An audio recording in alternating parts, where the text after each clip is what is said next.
Now you go. November 9th, 1960. Dear Rosa Parks, I'm sending you this letter to invite you to dine at the White House with me. I've wanted to have a conversation with you about your life and the Civil Rights Movement. Sincerely, President Dwight Eisenhower.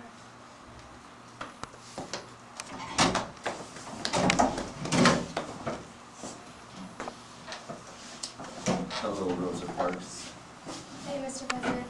How have you been? How's your family? My parents, David and Ida Eisenhower, are good. I have 6 brothers, and I am the third of 7 sons born. I was born on October 14th, 1890 in Denison, Texas. When I was 18 months old, my family moved to Dickinson County, Kansas, because my dad was offered a job from my uncle. I graduated in the upper half of my class in 1915 from West Point Military School. I met and married Maine Dowd in 1916 and had a son, Dowd Dwight, in 1917. He passed away when he was 3 years old from scarlet fever. I had another son, John Eisenhower, who married Barbara Thompson.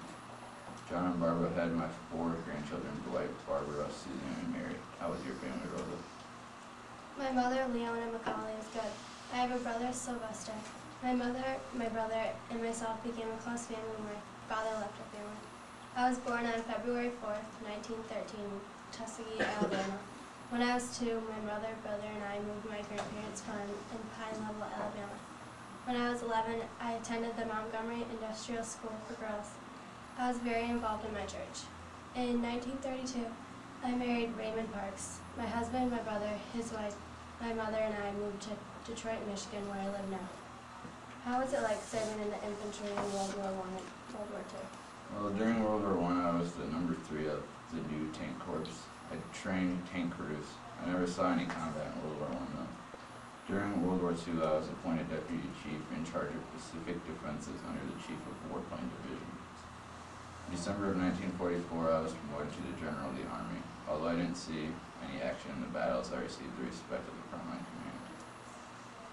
Why did you decide to become involved in the Civil Rights Movement and the NAACP? I became involved in the Civil Rights Movement to end discrimination against blacks. I hated seeing signs saying whites only and colored only. When I would go to bed at night, I would hear the Ku Klux Klan riding around, and I'd fear that my house would be burnt down. I was afraid if I would even live to see the next day. I wanted to make a better life for myself and the people around me. I joined the NAACP to end racial hatred and discrimination. As part of the NAACP, I worked as a secretary for Edgar Nixon, our president. I was the only woman in the NAACP.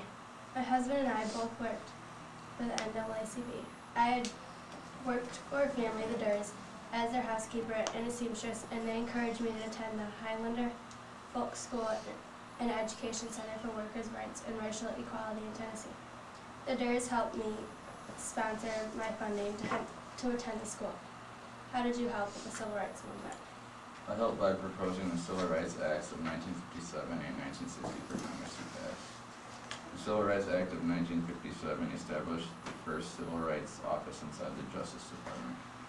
The Civil Rights Act of 1960 established a federal voter poll inspection and made penalties for anyone who tried to register to vote. Each act was passed by Congress. These were the first acts to be passed after the Civil Rights Act of 1875. Were you involved in the incident at Little Rock? Yes, I was involved in the incident at Little Rock. I passed Executive Order 10730. Executive Order 10730 was created to end discrimination in schools and allow whites and blacks to go to school together. At Little Rock Central High School, 9 black students were escorted by Army troops to begin schooling at Little Rock Central High School. That executive order was a huge step to start the process of ending discrimination. What was it like to be arrested for not giving up your seat on the bus? It was scary, but I felt I had to stand up for myself to try to end discrimination. I knew the outcome wouldn't be what I wanted, and it wasn't. I was arrested for not giving up my seat to a white person. When I was arrested, I asked the police officer why I was being arrested, and he said he didn't know. He said he had to because it was a law. I was charged with a violation against the segregation law of the Montgomery City Code, even though I was obeying the rules because I was in the colored section, and I was forced to move. I hated that white people had more control over us blacks. I wanted everyone to be equal. The day the bus incident happened, I knew things were going to be different for me. I joined together with Martin Luther King Jr., a civil rights activist, to become more involved in the civil rights movement. Since we've been talking a lot about the civil rights movement, what do you like to do in your free time? I work as a seamstress right now in Detroit, Michigan. Rock music is popular throughout the United States, and so is dancing to the rock music. Sports such as hockey, football, and baseball are very popular right now. What do you like to do in your free time? Well, right now, since I'm President of the United States, I just usually take care of my country. I don't have too much to do to myself, but when I do, I like to spend time with my family. What would you say the economy is like right now?